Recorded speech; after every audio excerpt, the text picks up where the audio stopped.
जब भी ये तीन पार्ट्स आपस में मिलते हैं, वैसे तो इनका इंग्लिश में एक ही नाम है, that's name is cause, clause, dependent and independent clause and phrase. So we must understand while making the sentence, we normally get confused while making the sentences के पहले clause आएगा, पहले independent clause आएगा. तो आइए ना सबसे पहले हम डिस्कस करते हैं. मैं यहाँ पर एक एग्जाम्पल लिखने लगी हूँ, एग्जाम्पल की मदद से आपको पहले समझाऊंगी, उसके बाद आगे बात करते हैं. यहाँ पर एक सेंटेंस लिखा हुआ है, she is reading a book. She is reading a book.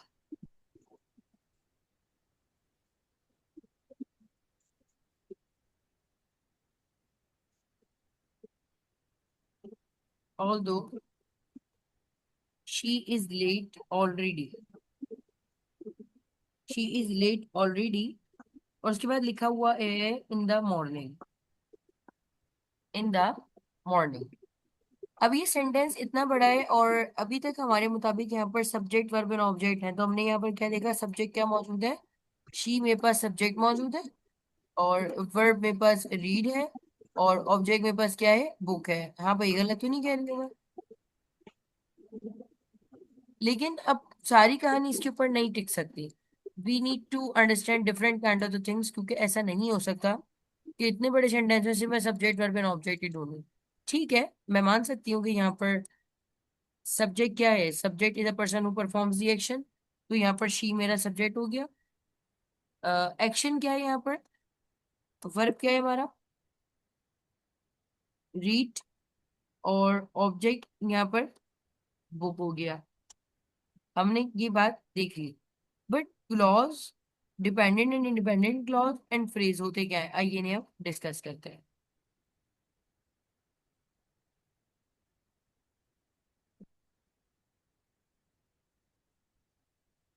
Lesson समझ लीजिएगा.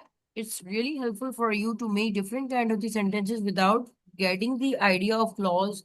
You can't be able to make the proper sentences.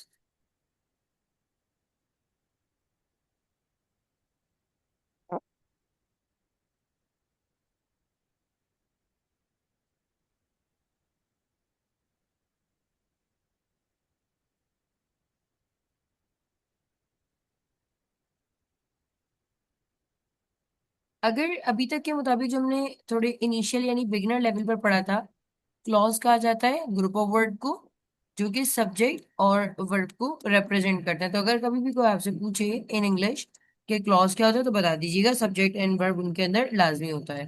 जैसे कि अगर यहाँ एक एग्जाम्पल लिखी जाए, एग्जाम्पल है अली पढ़ाई करता है. According to the present simple rule मैंने लगा दिया अली स्टडीज. तो Ali is my subject and studies is my verb. हाँ भाई, इसमें मसला तो नहीं है.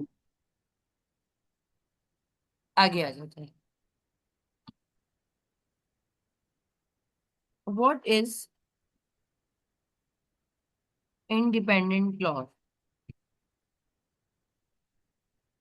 What is independent clause. An independent clause gives a complete meaning. It can stand alone. For example, I am happy, she teaches English, they play cricket. मतलब अगर मैं इसको उर्दू में समझाऊं तो इसका मतलब मुकम्मल होता है, ये अकेले सेंटेंस बन सकता है, मतलब जो मैं कहने लगी हूँ तवज्जो रखिएगा. अब देखिए, मैं अगर इंडिपेंडेंट क्लॉज की सारी डेफिनेशन लिखूं तो आपके जहन से इतना सारा नहीं याद हो पाएगा. I am just writing the short word. An independent clause.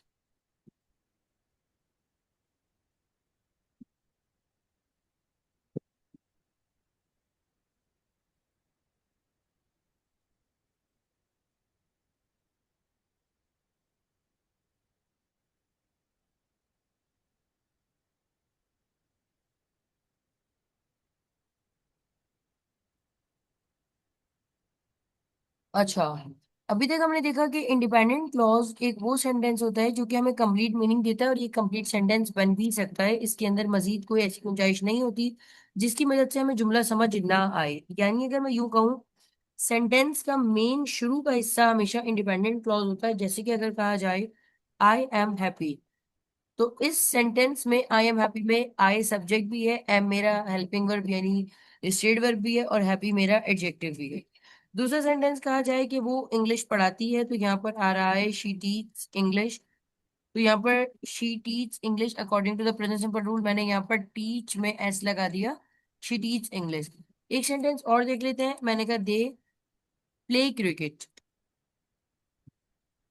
They play cricket, ठीक है।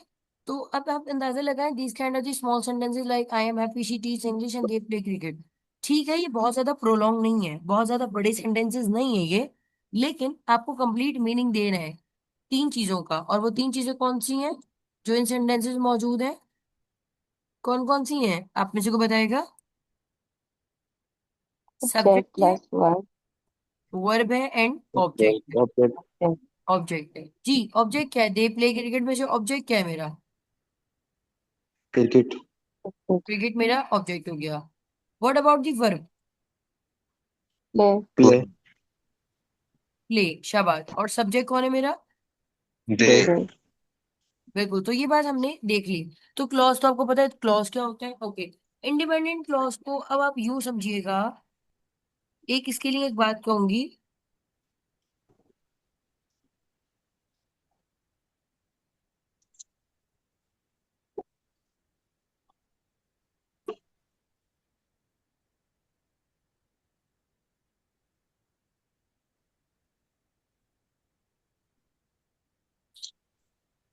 कहा जा रहा है कि एक एक्चुअल स्टेटमेंट देता है सेंटेंस की जो कि किसी एक्शन की तरफ इशारा करती है। अभी आपको आगे जाके समझ आ जाएगा when you understand the dependent clause. जी, I am talking about the dependent clause. तो वजह चाहती हूँ, dependent clause has a subject and a verb, but the meaning is not complete. It needs another clause. मतलब अब इसको देख लेते हैं, जैसे कि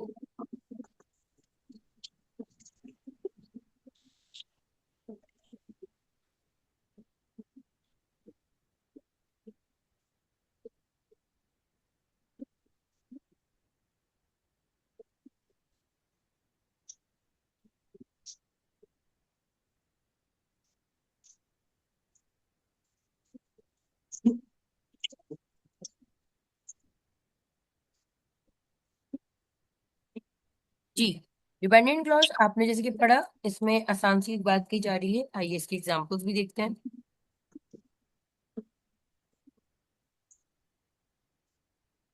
हम्म,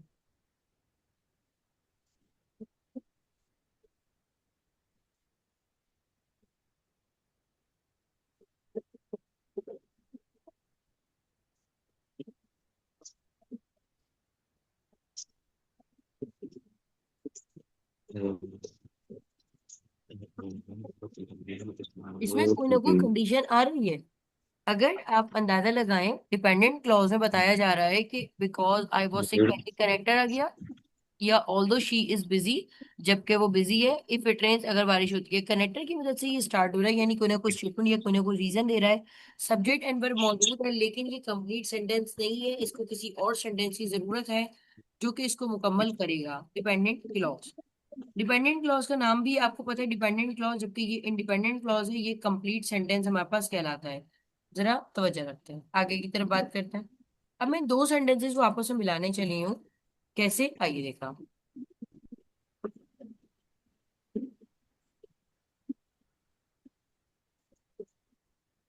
I stayed home because I was sick। अब मुझे ये बताएं, इनमें से डिपेंडेंट एंड इंडिपेंडेंट क्लॉज कौन सा है? I stayed home, I was sick जी। I was, I stayed home. I stayed home हाँ, मतलब कौन सा है? इंडिपेंडेंट। इंडिपेंडेंट आईओएस है dependent. Because I was sick, that's called dependent clause. बिल्कुल ठीक है, एक अनदर एग्जाम्पल इसको यूं देख लेते हैं जरा।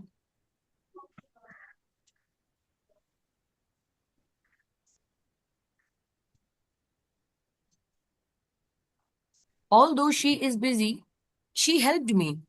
वो मसरूफ है, हालांकि वो मसरूफ है, लेकिन उसने मेरी मदद की, शी हेल्प्ड मी जी।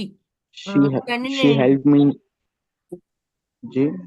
जी जी, जी, शी हेल्प मी जो है वो इंडिपेंडेंट है। और अल्दो मतलब जिसके साथ सबऑर्डिनेटिंग कंजंक्शन लग जाती है ना, वो डिपेंडेंट बन जाती है। बिल्कुल ठीक है। तो अब हम समझते हैं कि फिर फ्रेज क्या होता है, और अभी इन सेंटेंसेस को जोड़ते कैसे हैं। हमें क्यों नहीं समझ आता कि हम जुमले में कहाँ उल्टा सीधी चीजें जोड़ रहे होते हैं। आइए जरा हम अब फ्रेज को देखते हैं। Phrase is a group of word without both a subject and a finite verb. बस इसको ऐसे समझिएगा, मैं इसके ऊपर ज्यादा बात नहीं करूंगी, लेकिन आपको पता होना चाहिए। ये मैं बहुत कंसाइज करके सामने लेकर आई हूँ, जो जिस तरीके से बुक में लिखा हुआ है वो तो बहुत टाइम लेगा, इसलिए मैंने कंसाइज करके लिख रही हूँ ये।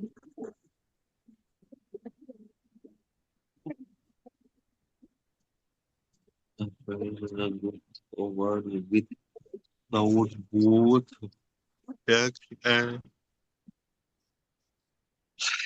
finite verb. इसकी पहले एग्जाम्पल देखते हैं, आपको मजीद समझ आ जाए। कहा जाता है इन द रूम, ओके, या कहा जाता है, ये फुल स्टॉप नहीं लगेगा, जैसे कि आफ्टर डिनर, या फिर विद माय फ्रेंड, या आपके पास ऐसे सेंटेंस आ गया एट स्कूल। सो अगर इसका कंप्लीट सेंटेंस देखा जाए, मतलब आप अंदाजा लगाएं इसकी एग्जांपल से, एट स्कूल या in the room after dinner, ये जस्ट लाइक एक कॉम्प्लीमेंट, यानी सेंटेंस को मुकम्मल करने वाले हैं, इसमें ना सब्जेक्ट है ना वर्ब है, बस ये एडिशनल इन्फॉर्मेशन दे रहे हैं। इसको कहा जाता है फ्रेज। तो एक सेंटेंस हमेशा तीन चीजों से मिलकर बनता है, अगर आप एक कंप्लीट और अच्छे तरीके से बात करें तो। Yes. एक होता है उसके अंदर इंडिपेंडेंट क्लॉज, एक होता है डिपेंडेंट क्लॉज, और एक होता है हमारे पास फ्रेज होता है। ठीक है, जरा थोड़ी सी आगे बात कर लेते हैं। अच्छा, जैसे कि अब यूं देखिएगा, Independent clause. Examples.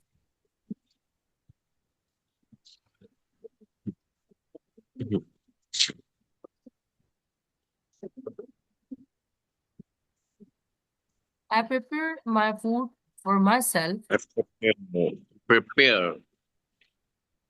Because I stay alone at home.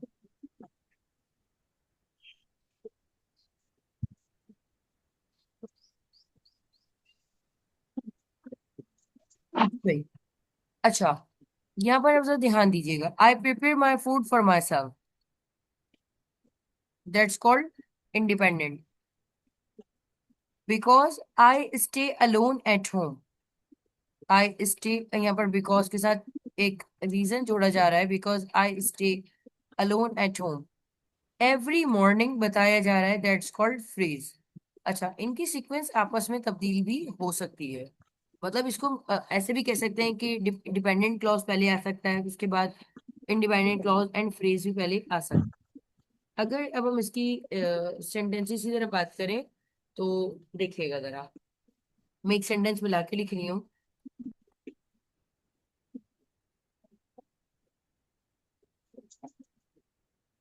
Because Ali is tired,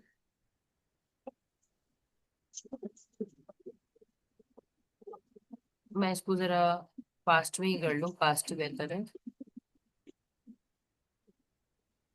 because Ali was tired, was past के लिए इस्तेमाल होता है। He slept on the sofa, English में सोफे को सोफा ही कहते हैं, आफ्टर डिनर। जी, how can identify which one is clause, independent clause, dependent clause and phrase? जी, because Ali was tired he slept on the sofa after dinner, phrase क्या है यहाँ पर? After dinner. After dinner. After dinner phrase, शाबाश। Dependent and independent clause, yes. Dependent clause है because Ali was tired, हम्म, और independent clause है he slept on the sofa. बिल्कुल ठीक है। सो आपको यहाँ पर बात समझ आ गई है, इसमें कोई मजीद एक मसला नहीं है। अब आप मुझे ये बताइएगा, अगर मैं सिर्फ इतना सा लिखूं, लाइक आप इतना सा समझ जाइएगा,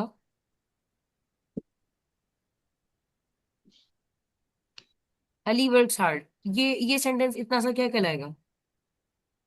Independent. Independent clause. Independent clause. Ali works hard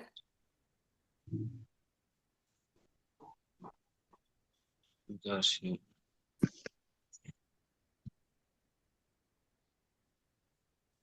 has to manage. He has to manage his expenses, that's called dependent. Dependent dependent clause. Clause. Hmm. After.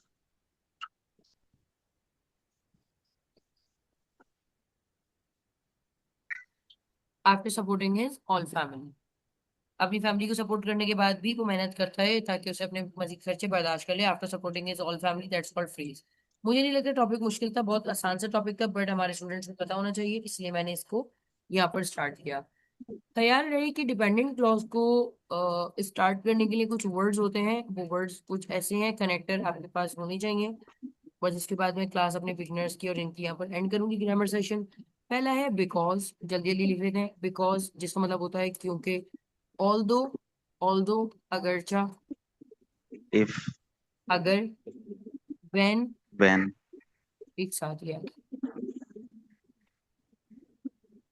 whenever, when, when, when ever नहीं there is बेटा, इसमें ज्यादातर when ever independent को ही ज्यादातर बता रहा होता है। why, वाइल, अच्छा, आफ्टर, before, शाबाश, बिफोर, सिंस, as, और now that, as soon as.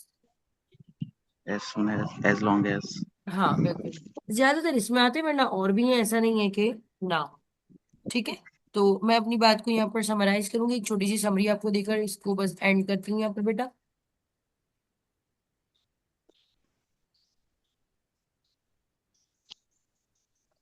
Ji,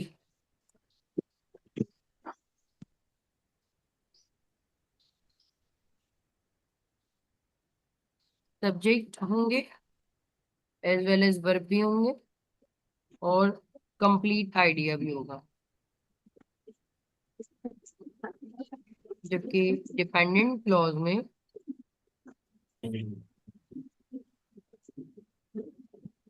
dependent clause में सब्जेक्ट भी होगा, वर्ब भी Work. होगा, बट आइडिया हमारा इनकम्प्लीट होगा, इनकम्प्लीट आइडिया। और फ्रेज में तो आपको पता ही है, No subject and no verb. Verb तो फिर भी होगा। नो सब्जेक्ट, फाइनाइट वर्ब, यानी कोई खास क्लियर वर्ब इसमें नहीं आएगा। Okay, students, I am sending you the link over here again in order to continue my speaking classes. फौरन से ज्वाइन कीजिएगा, मैं एडवांस वन की स्पीकिंग क्लासेस में एंटर करने लगी है। ओके, अल्लाह हाफिज़।